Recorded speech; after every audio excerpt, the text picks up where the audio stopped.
Hey YouTube, Wheelchair21 here, and this is my first ever Transformers review. And I did that because, well, the reason I did this one, which is Transformers Generations Megatron, is because I got him for a pretty fair price. It was on sale, 50% off. I bought a couple of others. I don't plan to review those just yet, because, I mean, I'm not sure. I just plan to review the Megatron and the Thrust, and see where that gets me. And if I do pretty good on this Megatron review, and Thrust review, I plan to do just a couple of more Transformers, and they're just randomly selected. They're a few of my favorites, easier ones to transform than others, and that's about it. This is the Hasbro release, since it is the Generations line, not the Transformers United line, where the United line, made by Tomy Takara, has all nice paint on the Transformers War for Cybertron War for Cybertron Megatron. This tank I like and I don't like it. I mean, the nice top of it looks really nice. The design of it is really amazing. It looks kind of like something that would be like a power combiner, like a Target Master that would attach to someone's arm. The way like the wheels are so small, and the way that the wheels pull in to eventually become the arms when it's transformed. It's kind of like a hover tank in a sense, because it is Cybertronian. I like and I don't like it. I mean, I like the Japanese version and I like the American version because they're just the same figure, just the different paint options. I don't have the United version because, hell, it's cheaper to go this way. I mean, I got this one on sale compared to most others who probably bought this for $15.99 when they were hunting around for it. I really like the figure. It's cool. I mean, in vehicle form, it's a nice small deluxe class. It's firing missile app, which I'm gonna show off by firing at the camera, and we'll see how far that goes. I'm gonna aim it down low so it doesn't go too far, and let's see how it fires. So it fires about a foot. It goes about a half a foot. That's pretty cool. The transformation is pretty easy for it. Thus why I selected this Megatron figure to be the first to be reviewed for a Wheelchair21 review. And let's check it out. The cannon on it is pretty cool. It looks kind of old army fashion, the way it fires. Well, if you would think of the way it fires with the whole pulse action, the boom, like that kind of way of it, how it looks. Even though it's just an energy cannon, where it would just fire regularly instead. It just pulls right off the top here. Snaps in nicely. Weird little gap here for the front fender. The little prongs pull up. Now, the next thing you're going to want to do when transforming it is to pull the arms down. That's what I do first. I usually just pull the arms down like that, so it's more like in a hover cycle kind of thing. And I then fold up his back panel, which is right here. A nicely designed. It has like a Decepticon logo, kind of weird Decepticon face engraved on the back of it. You can't really see it. If there was a nice paint app, it would have been easier to see.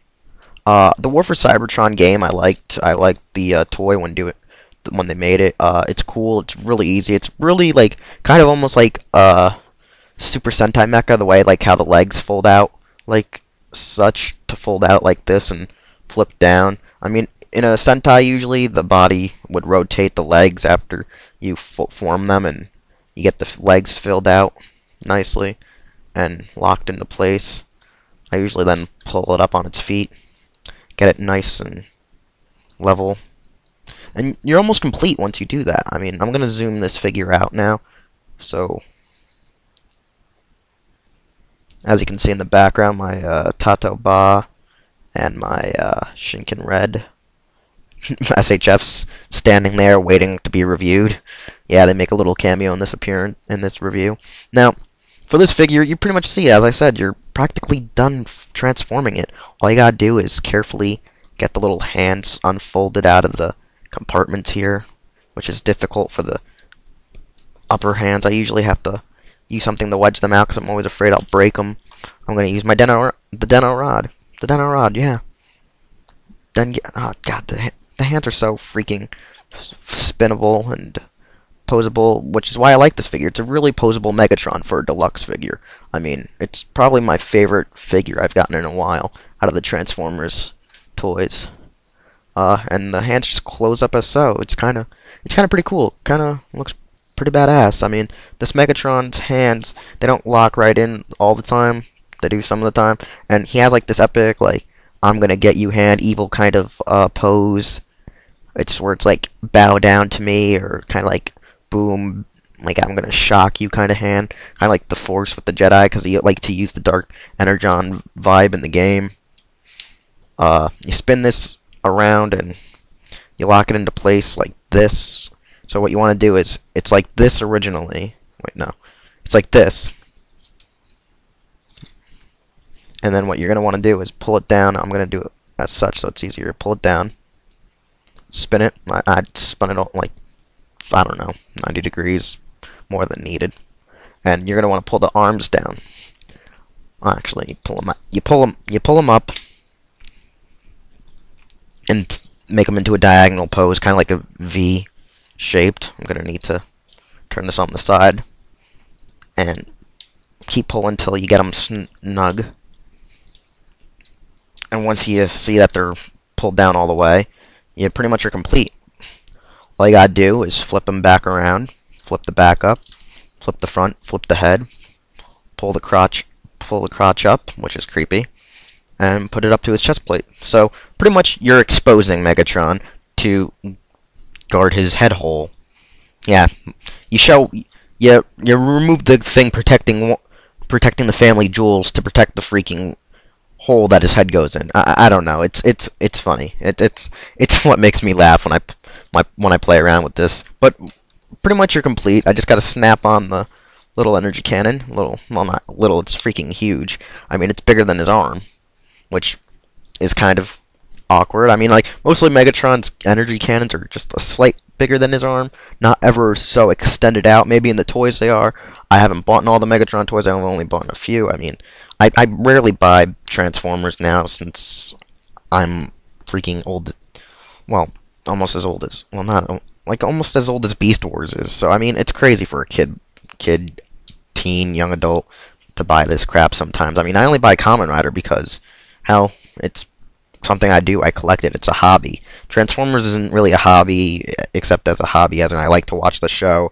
I like to enjoy it for what it is. I really don't like buying the toys that much unless it's cool, like this one, and the sound wave and the shock blast, shock wave that's coming out for the Dark of the Moon line. The figure, I love it. It's awesome. It's cool. I would love to have the Tomy Takara version to show the different in paint apps around the chest and the face, and it's pretty menacing in a sense. If I had a flashlight on me, which I think I do, I always carry a flashlight when I'm around at night, strolling around in my electric wheelchair here. You can, you know, put the thing to the head and it makes the eyes glow. I mean, you can't really see it with this app, but you have the purple little thing that they like to put on Transformers, purple or red, to show off the eyes, where you put like a light down on it and it makes it glow. It's pretty cool. I love these things for the toys, the designs, the shapes. For me, I kind of thought that this was going to become like a plane/cockpit when I first was looking at the toy, because when you buy the Megatron toy, most of y'all know, they're already in their robot form and not their vehicle form for some of the Generations lines. So I thought that this was like a plane or the cockpit to the tank. So I was going to say, I knew it was a tank in the game, so I thought they added another step by making it a plane as well, since in Revenge of the Fallen he was both. I have no issues with the toy. It's really great. It's nice. It's easy to transform. It's simple. It's sleek. It's badass. It has the mold. It makes you know this is Megatron. It's so Megatron-esque. It's perfect in every which way. I give this at least, I'm gonna say, out of 10 out. I'm gonna say, instead of 10 out of 10, I'm gonna say out of 10 out of 10. I'm gonna lower it now to 1 out of 5, 1 through 5, and I'm gonna say this is a perfect 5. Because by saying a 10, lowering it to like a 7 sounds pretty crummy. But if I say 1 out of 5, it's at least a 5, 4.5.